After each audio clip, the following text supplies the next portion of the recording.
Hello बच्चों, let's read the question. The question says assertion adjacent monosaccharide are held by glycosidic bond to form polysaccharide.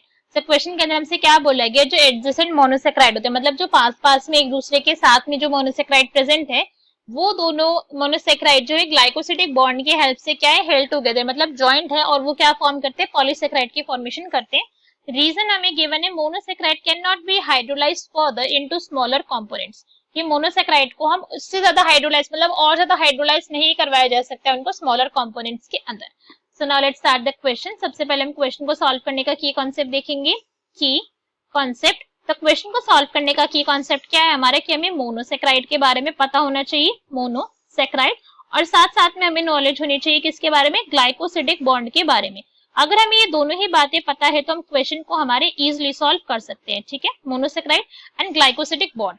अब इन दोनों को, ये बातों को हम बहुत अच्छे से समझ सकते हैं एक रिएक्शन के थ्रू। तो यहाँ पे आपको रिएक्शन दिख ही रही होगी। अब इस रिएक्शन के अंदर अगर हम यहाँ पे ध्यान से देखें तो ये अपने आप में क्या है, ये एक मोनोसेक्राइड है, और ये स्ट्रक्चर क्या है, ये अपने आप के अंदर एक मोनोसेक्राइड है। अभी हम इस बारे में बात नहीं करें कि कौन सा मोनोसेक्राइड है, ग्लूकोज है, फ्रक्टोज है, मतलब कुछ भी हो सकता है। अभी हमने बस बोला है कि बिकॉज अपने आप में क्या एक इंडिविजुअल यूनिट है। मोनो का मतलब क्या होता है, वन, और सेक्राइड का मतलब शुगर। तो अभी एक वन शुगर है, दिस इज वन शुगर, ये फर्स्ट शुगर है, और ये एक सेकेंड शुगर है। ठीक है, और ये अपने आप में दोनों के एडजेसेंट है, एक साथ साथ प्रेजेंट है। तो इन दोनों के बीच में क्या हुआ है, यहाँ पे ग्लाइकोसिडिक बॉन्ड की फॉर्मेशन हुई है। तो बेसिकली यहाँ पे क्या हुई है, कंडेंसेशन रिएक्शन हुई। यहाँ पे जो इनके OH थे उन्होंने कंबाइन करा, और यहाँ पे H2O की रिलीज के साथ यहाँ पे क्या हुआ, बेसिकली H2O का रिलीज हुआ, H2O यहाँ से रिलीज होगा, और यहाँ पे क्या हो चुका है, यहाँ पे बॉन्ड बन चुका है COC, मतलब ये वाला बॉन्ड यहाँ पे आपको ऑब्जर्व हो रहा होगा, ये बॉन्ड के यहाँ पे आपको फॉर्मेशन दिख रही है ना, 1,4 ग्लाइकोसिडिक लिंकेज यहाँ पर बन चुकी है। ग्लाइकोसिडिक लिंकेज बेसिकली अपने आप में क्या है, एक टाइप की कोवलेंट बॉन्ड है ये, बिकॉज भैया अपने आप में हमें देख सकते हैं कोवलेंट बॉन्ड है, शेयरिंग से बनाया है, दोनों ही मॉलिक्यूल्स ने जब पार्टिसिपेट करा है। और ये बनता कहाँ पर है, ग्लाइकोसिडिक बॉन्ड ये बनता है कार्बोहाइड्रेट के अंदर। और हमें पता है जो भी हमारे मोनोसेक्राइड्स होते हैं, पॉलीसेक्राइड होते हैं, दे ऑल आर एक्चुअली में कार्बोहाइड्रेट।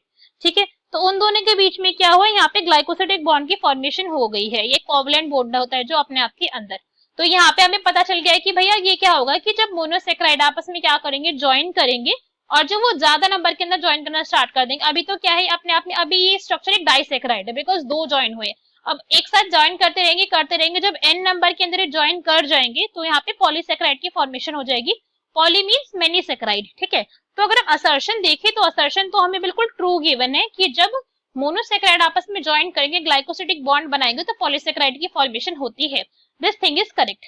अब हमें रीजन में क्या गिवन है कि मोनोसेक्राइड को हम फर्दर हाइड्रोलाइज नहीं कर सकते हैं। तो इस पॉइंट को समझो कि भैया ये एक ही चीज है अपने आप में। अब मैं इसको फर्दर ब्रेक कैसे करूंगी, अगर मैं इसको फर्दर ब्रेक मैंने करा तो फिर तो ये मोनोसेक्राइड रहेगी ही नहीं ना।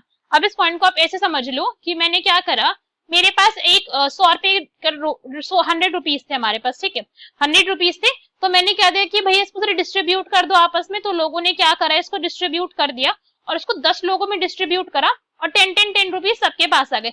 अब मैंने कहा कि सर इस 10 रुपीज को भी फिर से डिस्ट्रीब्यूट कर दो, तो फिर वो 1 रुपीज के अंदर रह गया। अब भाई 1 रुपीज को थोड़ी आप डिस्ट्रीब्यूट करोगे, क्योंकि अगर आपने इस 1 रुपीज को भी क्या करा, इसको भी डिस्ट्रीब्यूट करा, तो ये क्या हो गया, चलो कर दो। आपने 1 रुपीज को यहाँ पे क्या करा, 50 के अंदर 0.50 एंड 0.50 के अंदर डिस्ट्रीब्यूट कर दिया। बट अब तो ये पैसा बचा ना, रुपी तो खत्म हो चुका है इसी पॉइंट पर, पैसा बच गया, अब तो ये रुपीज तो रहा नहीं। ऐसे ही मोनोसेक्राइड के अंदर होता है कि मोनोसेक्राइड अपने आप के अंदर क्या है, monosaccharide is an individual unit, एक वन यूनिट है, बस ये वन यूनिट है। अगर मैं इसको भी हाइड्रोलाइज करने का ट्राई करूंगी तो इसके अंदर की जो स्ट्रक्चर है वो लॉस्ट हो जाएगा, वो फिर वो मोनोसेक्राइड रहेगा नहीं, वो कुछ और बन जाएगा। ठीक है, so monosaccharide can not be further hydrolyse form ही होती है, और मोनोसेक्राइड हमारी। ठीक है, तो हमारे जो रीजन है वो भी कैसा है, ट्रू है।